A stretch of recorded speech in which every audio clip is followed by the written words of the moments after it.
Welcome on board Costa Pacifica, one of the most unique cruise ships that I've ever cruised on. What do I mean by unique? Well, let me show you. I have taken cruises with Costa Cruises before, but I've never seen a cruise ship look anything like this. Every single venue that I walked into on board Costa Pacifica was completely unique and totally different to all of the others around it.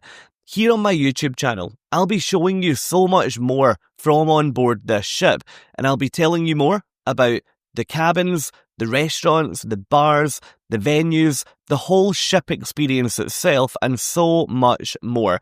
If you like the sound of that, and if you'd like to come with me, then please do make sure that you're subscribed to my channel, and if you enjoy this video today, then remember to click that thumbs up button as well. Anyway, join me on board as I show you around cabin 1028, which is my inside cabin on deck 10. Welcome to cabin 1028. As I mentioned, this is an inside on an interior cabin, and you'll find this cabin towards the front of the ship. It's worth highlighting that Costa Pacifica launched to the industry back in 2009. That perhaps offers some explanation as to why this cabin is slightly more dated than many of the others that I'll show you here on my YouTube channel. To get us started, there are two beds in the roof of this cabin that can be pulled down to accommodate two further passengers. That means that the total capacity of this cabin is 4 passengers. Now that would make this room quite a tight space, but you can do some things like have the main bed split to be a twin, and that will offer you a little more space to move around the cabin. On each side of the bed, you've got a bedside table with a lamp fixed directly on top, and behind the lamp on this side of the bed only, you've got some USB power outlets. I think that's such a positive because I've been on some much newer cruise ships that don't offer USB power in the cabin and they don't offer any bedside charging. So from that point of view, a big thumbs up from me. If we now turn the camera to look at what's on the other side of the cabin, the first thing to mention is this small section over on the far side. You'll find that you've got a relatively large mirror with a light mounted on top, and down below you've got a small surface, and underneath you'll find your refrigerator or your mini fridge.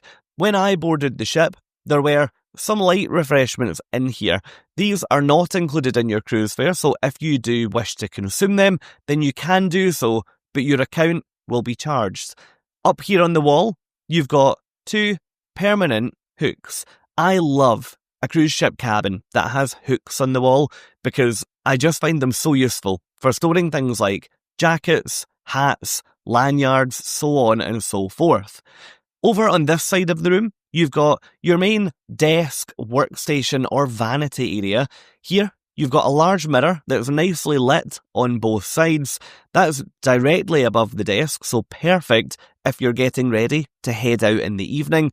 You've then got your cabin phone. You can use that phone to call all of the facilities around the ship, or you can call ashore, but I would never recommend doing that due to the cost. You've then got the usual literature that would be here when you check in, including your do not disturb and your please make up room sign. Over here, you've got your television, which is on a bracket that can move around. So if you're looking to tilt that down, if you're watching in bed, then that shouldn't be any problem at all. Underneath the television, you've got a small cupboard, and inside that cupboard is your safe. The safe is, of course, free of charge for you to use during your cruise. I really like the fact that it's hiding away behind these cupboard doors. As we then work our way down, you've got a small mirrored section, which I'm not sure about. I really don't know when I'd ever be using that mirror. And then you've got underneath the desk a number of drawers. You have 4 drawers here, the majority of which are empty, but when we work our way up to the top one, you'll see that that houses your in-cabin hairdryer.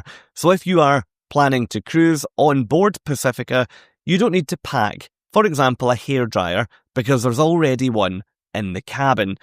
Leaving the desk area behind, let's now move across and look at the subject of storage. There is a decent amount of storage in this cabin, you'll find all of it directly opposite the entrance to the bathroom, which I'll take you into shortly. Let's look inside the first wardrobe, which is a single wardrobe. In here, you've got a floor-to-ceiling mirror mounted on the back of the door. That's how you can have a look at your outfit before you head out around the ship, either during the day or in the evening. In this wardrobe here, you've got lots of hanging space and a shelf up at the top, and then if we pan all the way down to the bottom, you'll see that you've got another shelf. I found that section at the bottom really useful for things like shoe storage, for example. In this final wardrobe, you've then got your life jackets and you've got some more hanging space. Personally, for me, I was only on this cruise ship for one night, which I'll tell you more about in another video, so I can't really comment on whether or not I had enough storage space, but I would be surprised if you would struggle in here if you were cruising either solo or as a couple. If there were 4 of us in here, I think at that point it might be a bit of a squeeze. Here's the air conditioning panel for this cabin. I did find that the room was able to go really cold, which I liked because I always enjoy sleeping in a very cold cabin, but the fans were nice and quiet, which was the main thing. Inside the bathroom, you'll see what is fairly typical for a cruise ship cabin setup. You've got the sink and the large mirror on the right hand side, you've got the toilet straight in front of you, and the shower cubicle over on the left. Personally, I'm not a huge fan of this blue colour of the sink. I do think it cheapens the cabin a little, but you do have to remember that you are cruising with a very cheap or inexpensive cruise product here, so to be honest, you can't complain too much about things like the colour of the sink. The shower itself is detachable. It's a good height. I'm just over 6 foot tall and I would have no issues in here. And there's a shower curtain on a rail to prevent the water cascading into the rest of the bathroom. You'll also find a washing line in there, so if you'd like to do any washing, that's not a problem at all. And that's it. That's my inside or interior cabin up on deck number 10 of Costa Pacifica. I'd love to hear from you. What do you think? Do you like this cabin, or would you rather cruise elsewhere? Stay tuned for so much more content from this cruise ship coming to my channel very, very soon. If you've enjoyed this video, then why not join me in another? Over in this video, I show you what it was like on embarkation day of my first ever Costa cruise. Thank you so much for watching, and I'll hopefully see you over there.